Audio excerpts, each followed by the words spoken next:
Ada baiknya bersikap sedikit gila. Aku memiliki kemampuan khusus mencari sisi lucu dalam setiap situasi buruk. Dalam hidup, banyak sekali keadaan yang bisa membuat kita tersenyum walaupun sedih. Situasi akan terasa lebih ringan jika kita bisa bergurau tentangnya.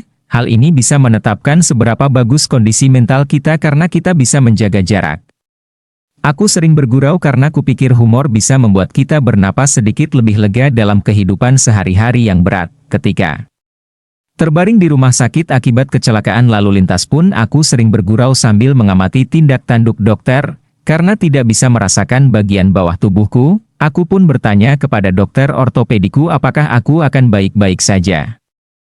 Dokter itu berkata, jangan terus memintaku menjelaskan bahwa ditambah 1 sama dengan 2, paling-paling Anda akan terpincang-pincang sedikit. Apa masalahnya? Dokter itu langsung menjadi topik gurauanku. Aku menyampaikan apa yang dikatakannya kepada para perawat Jain sambil tertawa dan berkata, apakah aku sebaiknya terus berkata bahwa 1 ditambah 1 sama dengan 2? Jika tidak bisa tertawa seperti itu, kurasa aku pasti akan merasa sedih untuk waktu yang lama. Jika kita terlalu sering mengatakan hal-hal aneh, sifat gila pun akan muncul dalam diri kita. Banyak keuntungan dari menjadi orang konyol. Terutama bila ada sesuatu yang sulit disampaikan secara jujur dalam hubungan yang bersifat serius. Apabila hal itu disampaikan dengan sedikit gurauan, situasi tidak akan berubah buruk dan kita akan bisa mendapatkan apa yang kita inginkan. Ketika mendengar kisah Kim Suk saat ia baru memulai karir sebagai komedian, aku merasa sering mengalami hal serupa yang dialaminya. Ketika masih pemula, ia berkata bahwa ia sengaja mengatakan hal-hal yang aneh setiap kali seorang senior memintanya melakukan sesuatu yang tidak ingin dilakukannya. Jika seniornya menyuruhnya membeli es krim, ia akan berkata dengan nada bergurau, tapi aku tidak suka es krim, atau, hati-hati beku. Itulah yang membuat para senior menganggapnya gila. Apabila berhadapan dengan orang yang sok tahu atau orang yang berpikiran kuno, aku akan berkata, omong-omong, sekarang tahun berapa ya? Sampai kemarin sepertinya masih tahun 2017.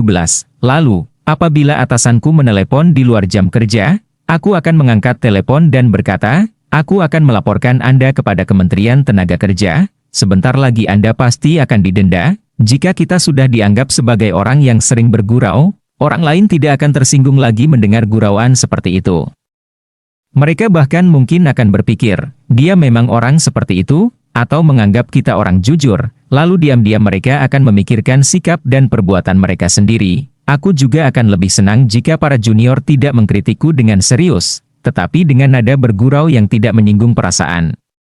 Trik paling mendasar untuk melontarkan gurauan yang baik adalah memanfaatkan kata-kata gaul yang sedang populer di saat yang tepat. Di masa sekarang ini, kata-kata gaul hanya akan bertahan sebentar, jadi kita harus mengeceknya terlebih dahulu sebelum menggunakannya. Pada dasarnya, kita sebaiknya mengekspresikan diri dengan jelas dan mendetail, dan akan terasa lebih menarik jika bisa mengekspresikannya dengan kata lain yang memiliki arti serupa. Misalnya, apabila ada klien yang menuntut sesuatu di luar jam kerja, kita bisa berkata, tentu saja bisa, kita bisa tidur kalau kita sudah mati nanti, bukan? Tetapi jangan pernah mengatakan sesuatu yang mungkin bisa membuat lawan bicara kita minder. Jangan bergurau tentang tinggi badan dengan orang yang pendek. Dan jangan melontarkan gurauan tentang berat badan kepada wanita yang kelebihan berat badan. Kita bisa menertawakan sesuatu yang dipikirkan orang lain namun tidak bisa mereka ucapkan, atau kita bisa bergurau tentang diri sendiri. Dengan membiasakan diri bergurau seperti ini, perlahan-lahan aku pun terbiasa untuk tidak menanggapi keadaan dengan terlalu serius. Orang juga bisa dengan mudah menyampaikan pesan-pesan yang sulit kepadaku.